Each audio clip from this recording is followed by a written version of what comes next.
Attitude की जैसी मेरी शैली हमने अपना कर रखी है, हम इनके इस मेरी से मेरा मानता है कि चीज़ों को बाहर देखने की जरूरत नहीं। हम हर चीज़ों को बाहर भाग भाग के देखते हैं, बाहर क्या हो रहा है, खिड़की खोल कर देखते हैं, दरवाजा खोल के देखते हैं बाहर क्या हो रहा है, जबकि अंदर बहुत कुछ घटित हो रहा है जिसको हम हमेशा इग्नोर करते रहते हैं। तो इस एटीट्यूड को डेवलप करने के लिए कौन कौन से साधन चाहिए? फर्स्ट है एक्टिवनेस। एक्टिवनेस, हमको हमेशा सक्रिय होना चाहिए। लोग कोई भी काम कर रहे हैं तो चिंता करने लगते हैं, चिंता नहीं करना है। कोई भी काम आया चिंता शुरू, चिंता नहीं, उस काम के लिए चिंतन करिए, क्योंकि चिंता चिता की ओर ले जाती है, मृत्यु की तरफ ले जाती है आपको, इसलिए चिंता नहीं करना है। बहुत से बच्चों के चेहरे देखता हूँ, कुछ चेहरे ऐसे होते हैं कि जिस हॉल में प्रवेश करते हैं, जिस पे आप उसका एटमॉस्फियर बदल देते हैं, ऊर्जा बढ़ जाती है उनके आने मात्र से। और कुछ बच्चे ऐसे, उनको देख लो तो आपके अंदर निराशा आ जाएगी। तो हमारे जो हाव भाव हैं वो हमारे चेहरे पे आते हैं, इसलिए हमें हमेशा एक्टिवनेस, हमेशा सक्रियता हमको ढूंढना चाहिए, काम ढूंढना चाहिए। इस व्यक्ति के जीवन में बहुत से उतार चढ़ाव आया, बहुत जानते हैं ये कौन है? पूरी दुनिया जानती है। आप क्या, छोटे बच्चों से लेकर बड़े बुजुर्ग तक पूरी दुनिया इनको जानती है। और ये पहचान इन्होंने अपने खुद क्रिएट की, खुद क्रिएट की।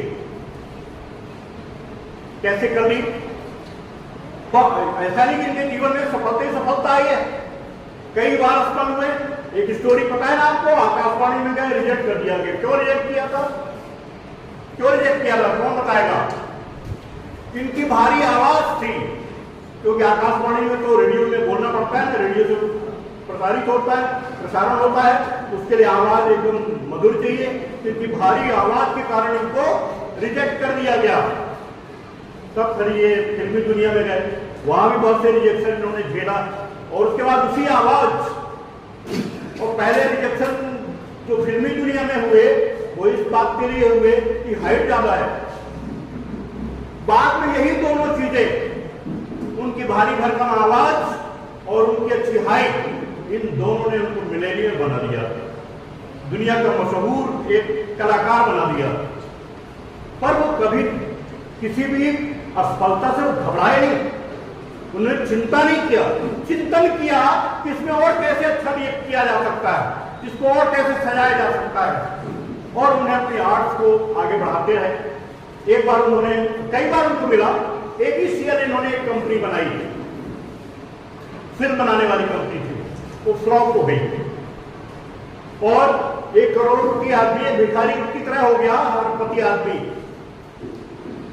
अर्श से फर्श पर आ गया, बहुत सारा कर्जा हो गया, कंपनी दिवालिया हो गई।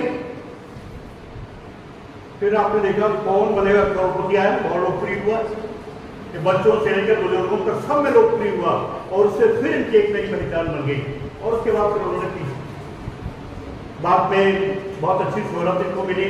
तो आपको शायद पता हो या ना पता हो, इलाहाबाद से उन्होंने पार्लियामेंट में चुनाव भी लड़ा और वहां से सांसद हुए थे। और मालूम है किसको हराया? कौन बताएगा किसको हराया था इन्होंने चुनाव में इलाहाबाद में?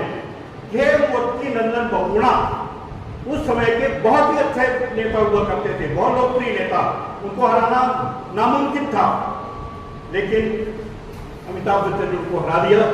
बाद में हालांकि उनके ऊपर कालिक मतलब बहुत सारे आरोप प्रत्यारोप हुए, तो इन्होंने वहां से वापिस फिल्मी दुनिया में चले आए। इस तरह से बहुत से झंझावत इनके ऊपर भी आए, लेकिन उन्होंने अपनी सक्रियता नहीं छोड़ी, कभी निष्क्रिय नहीं रहे, हमेशा कुछ न कुछ काम में लगे रहे। हमारे ऊपर क्या होता है, थोड़ी सी हमको परेशानी हुई, हम बैठ गए, खाए आराम करते हुए चिंता करने लग गए, और फिर कोई काम क्यों नहीं कर रहे? बहुत चिंता है, बहुत तनाव है, इसलिए काम नहीं कर रहे। तो तनाव में भी काम करते रहना है ताकि आपका तनाव आपसे दूर हो जाए। ये आपको एक्टिवनेस पसंद हमेशा, इसलिए आपको काम ढूंढना है। अभी हम क्या करते हैं? हम आराम ढूंढते हैं। क्या ढूंढते हैं? क्या ढूंढना है? आपकी मम्मी ने कहा कोई काम नहीं करो, क्योंकि आप करेंगे तभी सीखेंगे, नहीं करेंगे तो कुछ कुछ नहीं सीख पाएंगे। आप क्या भी होता है ना, कुछ चीजें थ्योरी में बताई जाती है, बहुत सी चीजें फिर प्रैक्टिकल में बताया जाता है। आपको यदि हम अभी मुंबई जाने, अभी हमने खंडवा की बात करी है, मुंबई जाने में बीच में एक खंडवा जंक्शन पड़ता है और ये महाराष्ट्र की सीमा में है। यदि हमारे आपसे खंडवा जाने का मार्ग आपको बता दें, जहां से ये रास्ते पड़ेंगे, तो आप जान तो जाएंगे, लेकिन यदि आपको उसी रूप में वहां तक पहुंचा दिया जाए, आप खुद चले जाए वहां पर, और दोनों में फिर आपको अपनी यात्रा का वर्णन लिखना पड़े। अभी हम आपको बता रहे हैं तो लिखना है, फिर आप खुद चले गए तो लिखना है, दोनों में कब अच्छा आप लिख पाएंगे? लेकिन जब आप खुद होके चले जाएंगे तो आपको अपने खुद के अनुभव जो जीवन में कभी भूलेंगे नहीं, फिर आप लिखेंगे तो अच्छे प्रकार से लिख पाएंगे। ऐसे ही कोई भी काम हो, चाहे टीचर्स दें, आपके पेरेंट्स दें, आपको खुद के अंदर जागृति पैदा हो किसी काम करने की, तो आप काम करते रहिए। काम ढूंढना है आपको, आराम नहीं ढूंढना है आपको, ठीक है? इसलिए जब आप काम करते रहेंगे तो लोग और आपको लाकर काम देते रहेंगे, और काम मिलना ये गौरव की बात है। काम ही आपको आगे बढ़ा